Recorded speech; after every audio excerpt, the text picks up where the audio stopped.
Well, hello folks. In this video I'm going to show you how to turn what many would call a maintenance nightmare into potential profit. And to be specific, we're dealing with tree suckers in this video. Let's get to it. Okay, what you see in center frame is a Chickasaw plum that's sprouted in my yard. The term is called a sucker.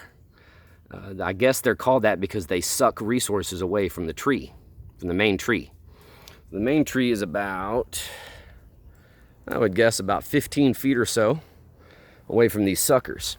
And in the spring, this happens all over the place. You can see, there's one, several. I mean, they are just, and they will come up in some of the worst places. And this is why people do not like them for yard trees, like right by my house. You can see that.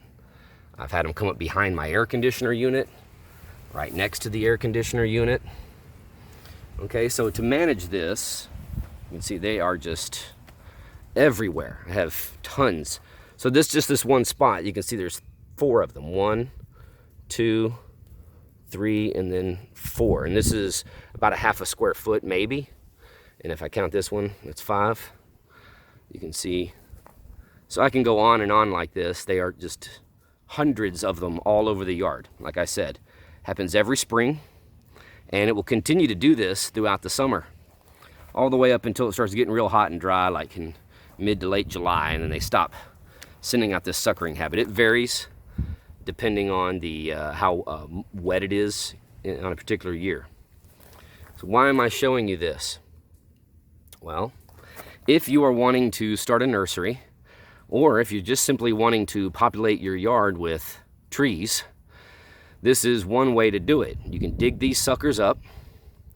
Dig these suckers up. You can dig these suckers up and pot them up. Let them get a nice big root mass in that pot. And then the following season, plant them in the ground. So you can see they're just everywhere. So I'm going to show you that process of digging them up. I'll explain it right now. It's really just try to get as much root as you can, and then put them in a pot with some halfway decent potting soil. And then let them set there. Put them in the shade at first because of the shock of the transplant. Put them in some semi-shade to shady areas for a couple of weeks. And then after that, you can kind of move them around as needed to whatever they respond to. So let's get this underway. Okay, so center frame. You can see the Chickasaw I'm going to go after.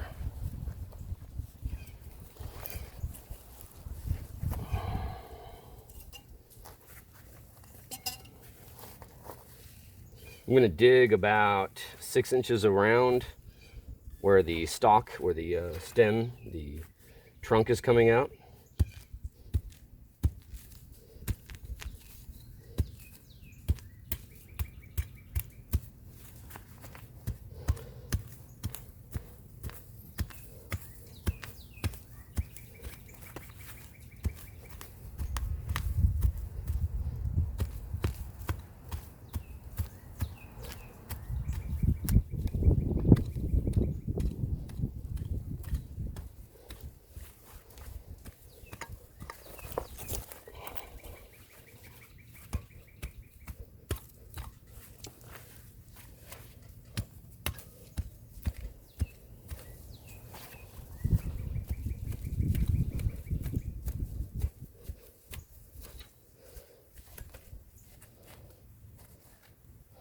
So what happens is you have a root coming out, just running parallel with the surface of the dirt.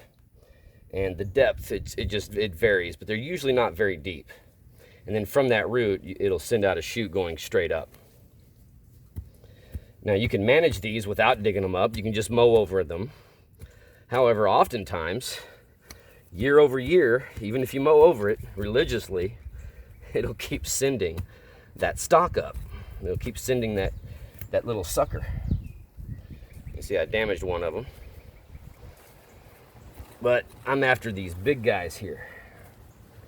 So I'm trying to find that root that these are coming off of, because I want to get a piece of that and cut it out of there. If you dig down and cut the root out of there that these are shooting off of, oftentimes they'll stop coming up. And if you do these early in the morning or late in the evening, it's better because the heat of the day and the sun actually shocks them more. But compared to taking an air layering or starting from a cutting, you'll get oftentimes a much better survivability rate out of these, even if you dig them up in the middle of the day.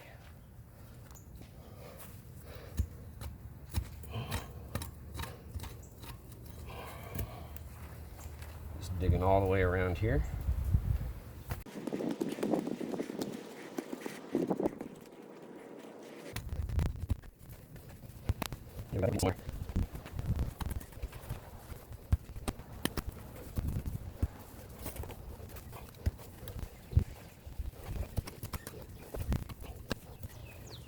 Still have not found that root. I've gone about 8 inches in. The root these are coming off of from the main tree. Sometimes that happens. Sometimes it's so deep that you'll probably never be able to get down into it unless you're just ready to rip up your yard. Now the reason why I'm digging these up is because inevitably they will come up in places you don't want them to come up. Sometimes they grow exactly where you want a tree, and I'll just leave them when that happens. But these are growing between the house and an area that I want to remain clear, between the house and the garden. And so rather than mow over them, which I have done to try to get rid of them, I'm going to try to dig these up to keep them from coming up once and for all.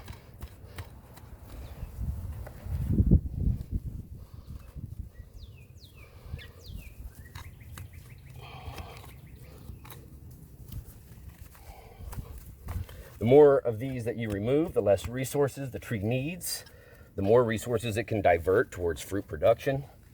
So it actually is a good thing to do this. The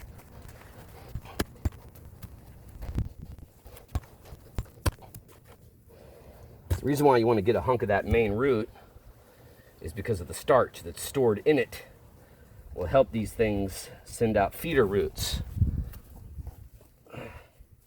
They're not absolutely necessary.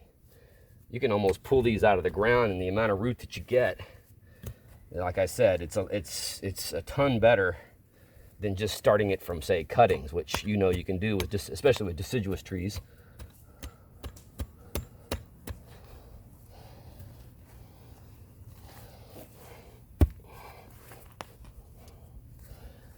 Still, no lateral root.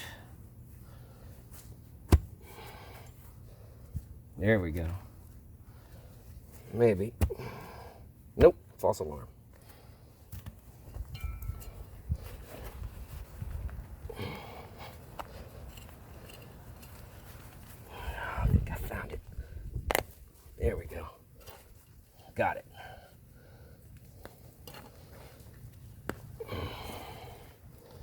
Okay, see this? See if we can get it on, make sure we're on camera. This right here. You can see how it goes this way. That's the lateral feeder root off of the main trunk. And I don't know how many trees are inside here, but what I'm going to do is just plant it all as one tree and then cull it out until I have one trunk in the pot. So that, my friends, is the process. Now I have to go through my yard and do this like 200 more times. I will cut here and cue the Janus and show you guys the potting process, but it's really the same as potting any type of plant. So you might not want to stick around. Just find some good potting soil, or it doesn't even have to be very good, because you're going to end up with hundreds of these. And even if you only end up with a 40% survivability rate, you're still going to end up with tons of trees. So that's the process. Like I said, I'll still show you the potting up process for completeness. So I'm putting the dirt back in the hole because this is a yard. And don't worry about if there's a slight divot. I mean, you wouldn't be worried about that if you're doing this kind of thing anyway. So fill up the hole again, so that way as the rain washes around and everything, it'll fill the hole back up full of soil. it'll level off on its own, so I wouldn't worry about it too much.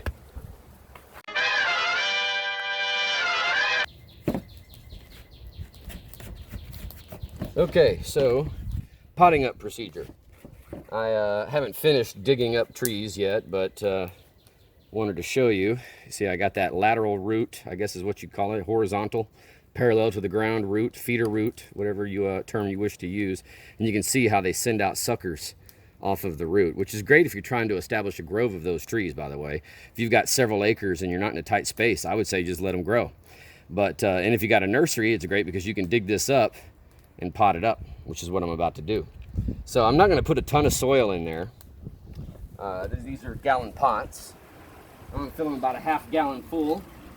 I've just got a bag of cheap potting soil that I bought at Lowe's because I still haven't got off my dead butt to rebuild my compost heap, so I'm running out of compost, homemade compost. So get yourself some potting soil somewhere and pot them up. It's really simple, the potting up process.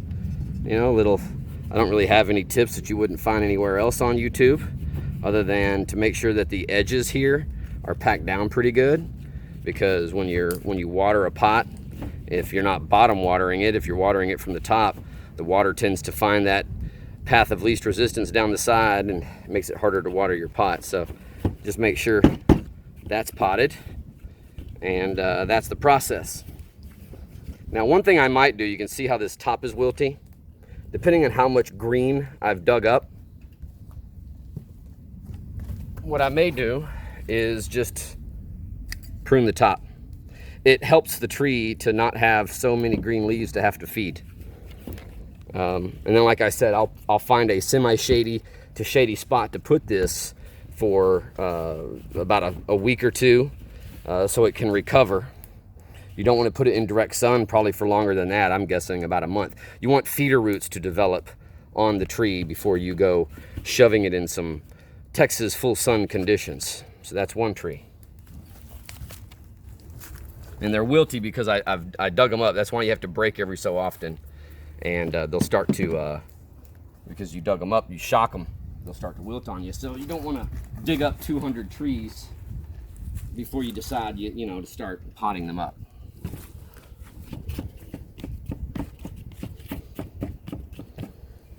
I'm not really prepared. I didn't come prepared. So you can see another little lateral root. And you can see all the feeders that have come out over the years that I just mowed over.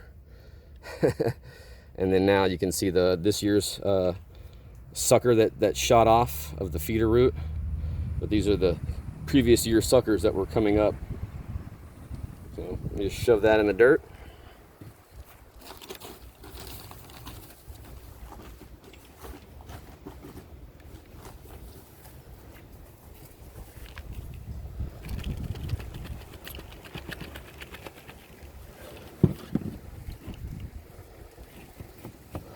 And I will pot these up the trunk a little bit. One, for stability. You see, there's not a whole lot of root. It's not very deep. It's almost like when you pot a cutting. So a little bit of the trunk, I will, probably about that much of the trunk, I'll come up on and pot, cover with soil. I get roughly, I mean, it varies year over year. I don't really spend a lot of effort taking care of these. So roughly about 50% survivability rate out of these. Yeah, I think I'm going to leave this because there's not a lot of green here. We'll see what happens. And when I first pot them, I'll saturate the soil. I'll get them nice and wet because those roots are having a lot harder time sucking up water.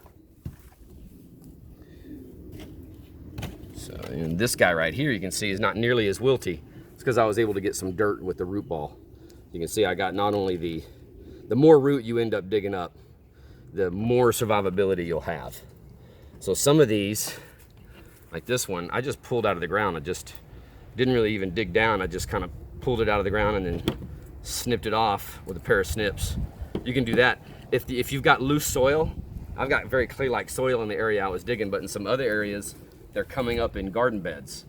And the garden beds, the earthworms have started to do their work and the soil is much looser. So I can almost, if I'm careful, just pull them on up and just get a massive amount of root. I can get like this much root. It's just straight down, there's no feeders on it, but it's usually enough to get a start. And like I said, I often get way more survivability with way less effort out of these than I do doing cuttings. Now air layerings, I will say, I'm gonna do a video soon on air layerings. Air layerings I get nearly 100% out of. So that's a great way to do it, but they're also a lot more labor intensive, in my opinion. You might say, well, all that digging looks labor intensive, and it is. But like I said, in a lot of areas, you don't even have to do the digging.